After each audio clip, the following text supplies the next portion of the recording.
So, solid spruce top, tailpiece. So, I've leveled the frets and taken the divots out of the fretboard and keep going. Then I'll recrown the frets after I finish leveling them. But the big thing here is that I saw that this thing had binding. It's multicolored binding. Let's see if we can find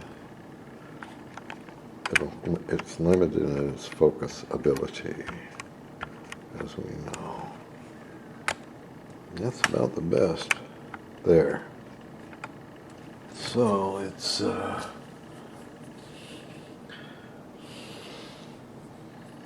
white binding, brown or black, then light colored wood, then black, and that's it. So it's black, white, black, wood. Actually, no, then it goes white one more time. So it's brown, white, brown, white. Now what I'm doing, brown, white, brown, let's see, brown, white, brown, white. Yes. Now what I'm going to do is come back to the brown. So I'm going to lose this white, but if I come back to the brown, I'll have a clearly defined binding. I couldn't pass up the idea of letting the binding show. It was covered up with crud. Now when you get to the Rosette, it's a similar thing. Here you have black, white, black, space, black, red, white, red, black. So I'm exposing all this. I want to keep as much of the dark as I can. And this was a crack. I believe it was in the finish because it didn't suck up the CA. There were two cracks. They looked like they were physical cracks, but they were healed. And this has taken up quite a bit of juice of CA. It's seeping into some seam that's now going to be healed. So I'm going to proceed on this and get some kind of a idea of its final visual context. So I'll go all the way around and we'll go to the dark. The first dark. So I blend back to the light with a clean line. This is the transition. Next I will use that. You may not understand what I'm doing here,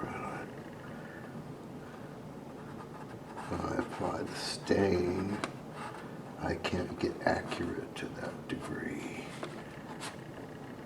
with a cloth or a brush, so I'll take it up to the edge and it'll blend with this stain in a stick.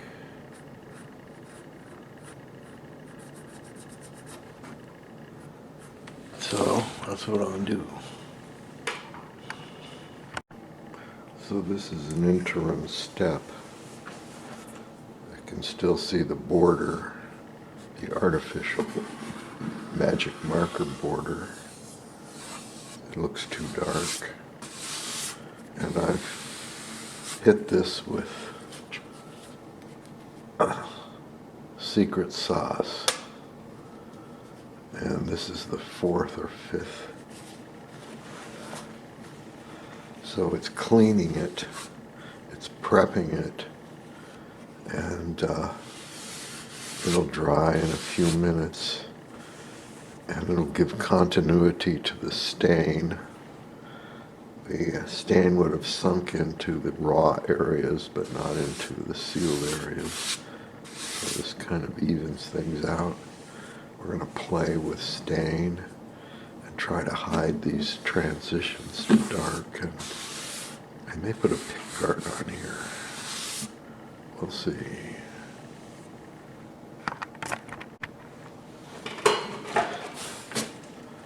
So I've dabbed on a bunch of it with my fingers and a paper towel. That was 5 minutes ago. Because I thin this with isopropyl, it dries like that. And the secret sauce is got a lot of turpentine in it, medical grade, plus the mystery ingredient. So we're just playing.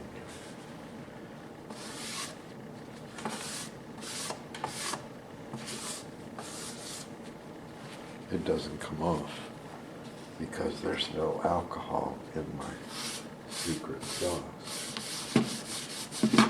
Ouch. Come on. Ouch and ouch.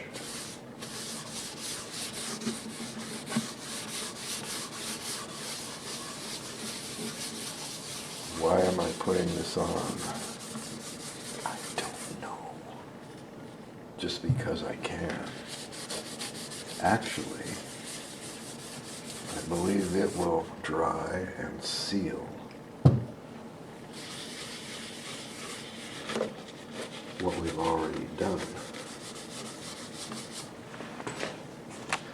But what I'm really liking is where this is going.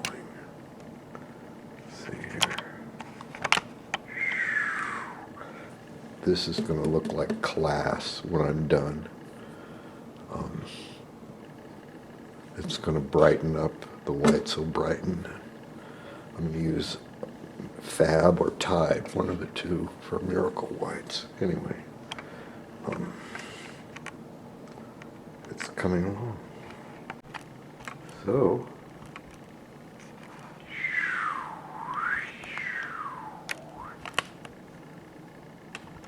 it's sketched in.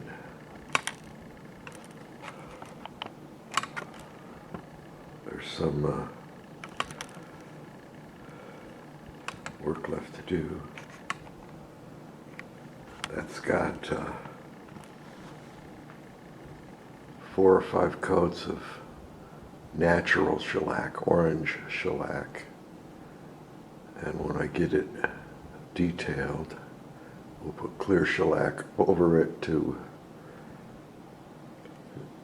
fill up the rough spots a little more, but we also have to do the same treatment to the headstock. We haven't done that yet. There it is in its natural state. Hardly looks like the same guitar.